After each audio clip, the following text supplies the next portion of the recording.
Crypto बाजार में कुछ real world assets RWA token ऐसे हैं जो दिसंबर 2025 में एक अप्रत्याशित चाल दिखा सकते हैं। स्टेलर XLM में रिकवरी के मजबूत संकेत हैं, लेकिन $0.264 का स्तर पार करना इसकी पुष्टि के लिए महत्वपूर्ण है। वहीं क्वांट QNT ने इस महीने 32% की शानदार बढ़ोतरी के साथ अपनी मजबूत गति बरकरार रखी है। ओंडो में संचय के संकेत दिख रहे हैं, पर 50 सेंट से नीचे गिरने पर जोखिम बढ़ सकता है, जिससे RWA बाजार की पूरी रिकवरी पर सबकी पैनी नजर है। अगर आप क्रिप्टो बाजार में हैं तो सावधान। बिटकॉइन में 5% से ज्यादा की गिरावट ने $140 अरब का सफाया कर दिया है। बिटकॉइन $85,500 से नीचे गिरा और ETH, ADA जैसे अन्य टोकन भी प्रभावित हुए। अब सबकी निगाहें फेडरल रिजर्व के अध्यक्ष पॉवेल के बयान पर हैं।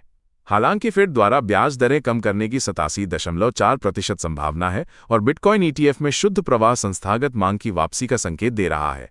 चीन का क्रिप्टो प्रतिबंध भी बाजार पर दबाव बनाए हुए है। अगर आप सोच रहे हैं कि ब्लैकरॉक ने अपने $18.6 करोड़ के बिटकॉइन बेच दिए हैं तो रुकिए। सच्चाई इसके बिल्कुल उलट है। ब्लैकरॉक से जुड़े एक वॉलेट ने 156 BTC को कॉइनबेस प्राइम में ट्रांसफर किया है।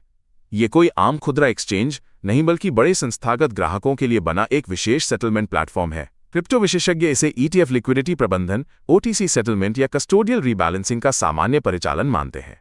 जब तक कॉइन हॉट वॉलेट में नहीं जाते, बेचने का कोई संकेत नहीं। अगर आप AI थीम वाले क्रिप्टो टोकन में रुचि रखते हैं तो सहारा AI के सहारा टोकन में आई हालिया भारी गिरावट आपको चौंका सकती है। इस टोकन ने 24 घंटे में अपनी कीमत का लगभग 50% खो दिया। एक समय में $0.0346 के निचले स्तर पर पहुंच गया, जबकि टीम ने किसी सुरक्षा उल्लंघन या टोकन अनलॉक से इनकार किया है।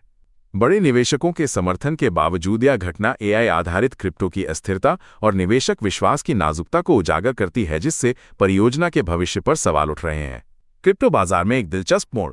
विशेषज्ञ अनुमान लगा रहे हैं कि कम स्टेबलकॉइन यील्ड के बावजूद इथेरियम इस साल के अंत तक $4,200 तक पहुंच सकता है।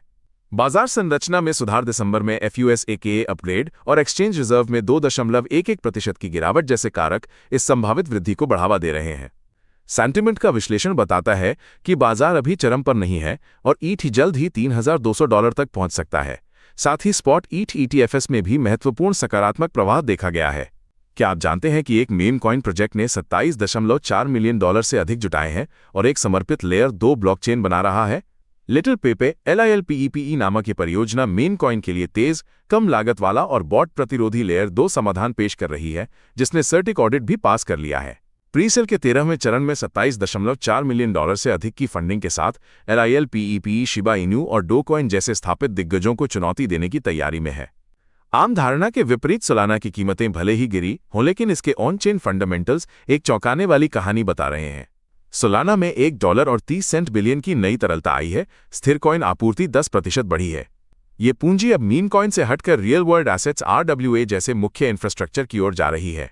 ये बदलाव ETHEREUM से अधिक साप्ताहिक सक्रिय उपयोगकर्ताओं के साथ दर्शाता है कि सोलाना अब सट्टेबाजी से परे वास्तविक और दीर्घकालिक विकास की दिशा में बढ़ रहा है। अगर आप चेनलिंक में निवेश कर रहे हैं तो इस खतरनाक पैटर्न को तुरंत समझ लें। लिंक टोकन $13 तक गिर गया है, जो सितंबर के उच्चतम स्तर से लगभग 53% कम है। बावजूद इसके कि ग्रेस्केल अगले हफ्ते अपना लिंक ETF लॉन्च करने वाला है और एक्सचेंज में लिंक की आपूर्ति लगातार गिर रही है। साप्ताहिक चार्ट पर CHAIN-LINK की कीमत ने एक हेड एंड शोल्डर्स पैटर्न बनाया है, जो एक बेरिश रिवर्सल संकेत है और इसका अगला लक्ष्य $10 हो सकता है। क्या सोलाना $160 तक पहुंच सकता है? एक खास पैटर्न इसके पीछे का रहस्य खोल रहा है, जिस पर क्रिप्टो विशेषज्ञ बारीकी से नजर रख रहे हैं। ट्रेडर डॉन के विश्लेषण के अनुसार सोलाना में एक उल्टा सिर और कंधा inverse head and shoulders pattern स्पष्ट रूप से आकार ले रहा है, जो इसे $160 के महत्वपूर्ण लक्ष्य तक पहुंचा सकता है। वर्तमान में $137 के आसपास ट्रेड कर रहा सोल इस पैटर्न के नेकलाइन ब्रेकआउट पर तेजी से ऊपर जा सकता है। हालांकि प्रमुख ट्रेंड लाइन सपोर्ट का टूटना इस तेजी के अनुमान को अमान्य कर सकता है। विशेषज्ञों की माने तो बिटकॉइन की हालिया भारी गिरावट शेयर बाजार में बिकवाली का दबाव बढ़ा रही है और ये सिर्फ एक संयोग नहीं है, बल्कि एक गहरा संबंध है। क्रिप्टो मार्जिन कॉल और तरलता संबंधी चिंताएं निवेशकों को अपनी लिवरेज्ड लॉन्ग पोजीशन को कवर करने के लिए मजबूर कर रही हैं, जिससे उन्हें अपने स्टॉक बेचने पड़ रहे हैं। विश्लेषक बिटकॉइन को जोखिम लेने की प्रवृत्ति का एक महत्वपूर्ण संकेतक मानते हैं, जो एल्गोरिथम ट्रेडर्स को प्रभावित करता है और व्यापक बाजार की धारणा को बदल देता है, जैसे एक छोटी सी हलचल पूरे सिस्टम को हिला देती है। आम धारणा के विपरीत फेड रेट कट की 87% संभावनाओं के बावजूद बिटकॉइन $93,000 से नीचे क्यों अटका है?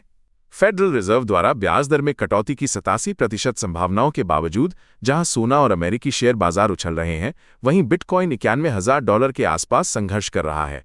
कम ईटीएफ प्रवाह, डेरिवेटिव्स बाजार में सावधानी और कॉर्पोरेट होल्डिंग्स को लेकर अटकलें, जैसे कि स्पेसएक्स से जुड़ी वॉलेट गतिविधि के ब्रेकआउट की क्षमता को सीमित कर रही हैं।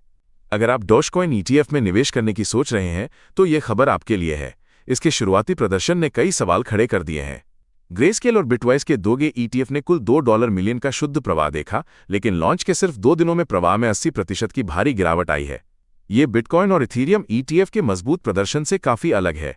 विश्लेषकों के अनुसार दोगे के लिए 8 सेंट पर समर्थन और 20 सेंट पर प्रतिरोध महत्वपूर्ण स्तर हैं। ये घटना मीम कॉइन के पारंपरिक वित्तीय ढांचे में सफल होने की क्षमता पर बहस छेड़ती है।